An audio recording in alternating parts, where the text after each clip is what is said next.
Lost media, missing gems of creativity, hidden in the shadows of time, yearning to be rediscovered.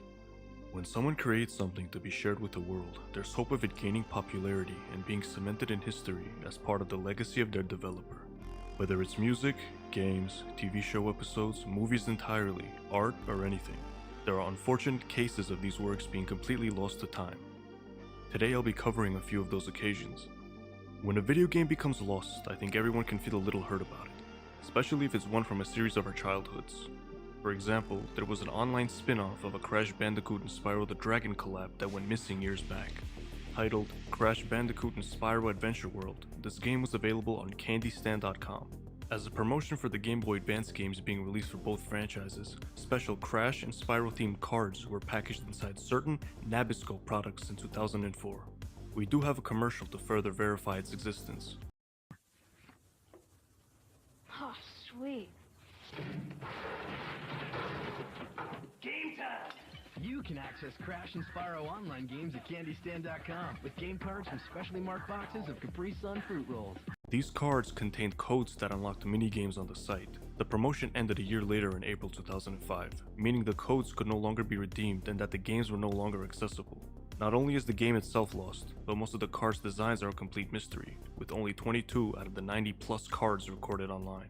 The exact number of the cards is also unknown, as promotional material never gave a specific number, only stating that there were over 90. Every minigame and its content still remains lost to this day. No footage is around to even give us a glimpse of what the gameplay looked like. Being that Crash 2 is my favorite game of all time, I'm especially upset that these games are supposedly lost forever. Next, we have a game never released to the public. Capcom's staple franchise Street Fighter had a port on the NES. There have been ports released to home consoles such as the ZX Spectrum and the Commodore 64, but a planned launch on the Nintendo Entertainment System was never released. A Capcom sales brochure distributed in 1988 listed Street Fighter as an upcoming game release for the NES. The only screenshot the game had surfaced was from Street Fighter's 30th Anniversary Collection that was unveiled on May 29, 2018. The screenshot was presented in the museum section included in the collection. No other ROM prototypes or screenshots were revealed. Following the same topic of games never released to the public, Injustice: Gods Among Us presented a special build of the game to display on Conan O'Brien's late night show, as part of his Clueless Gamer segment, which is a recurring segment where he occasionally tries out new video games while having little to no skill in them. This build feature modified the base game to include a character skin for Superman that was called the Flaming Sea, a hero that Conan himself co-created along with Batman's animated series creator, Bruce Timm.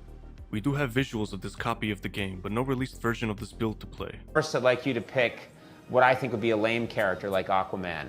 And I am going to be a character that I co-created with the genius Bruce Timm, the Flaming Sea. Flaming Sea! I love Flaming Sea. Look at him. So Flaming Sea is going to fight the man who commands fish. I'm just gonna kick your ass then. Oh, you're gonna kick my ass? Yeah. I think not. Here, put this on. What? Put this blindfold on. And it's feminine too, to even humiliate you more. Put it on. Now we go.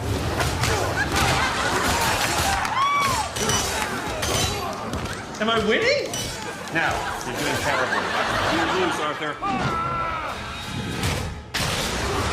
Aquaman wins! While most Flaming Sea media can be readily consumed, the character has never been made publicly available. When asked if Injustice's development studio, NetherRealms, would still have a copy of the build, head of the team Ed Boon stated on Twitter, "Almost forgot about that. I'm sure it exists somewhere."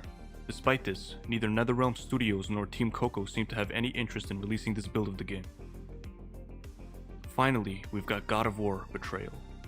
This was a side-scrolling game released on June 20th, 2007 for phones that supported Java ME. This was the third installment of the God of War series. This game was originally supposed to be the first of its installments, but the sequels were cancelled early in development. The existence of this information came from a YouTube comment by Philip Cohen, who's the director, designer, producer, and co-writer for God of War: Betrayal. The video that Cohen commented on was a review of God of War: Betrayal, titled God of War's Impressive Java Phone Spin-Off. There was a level concept where Kratos fights his way through the gates of Charon to reach his ferry and cross River Styx. This was later turned into a level in God of War: Chains of Olympus that mostly followed that idea. However, Chains of Olympus included a boss fight with Charon while the unmade mobile sequels did not. That concludes it for now. I'd love for all lost media to be resurfaced soon one day.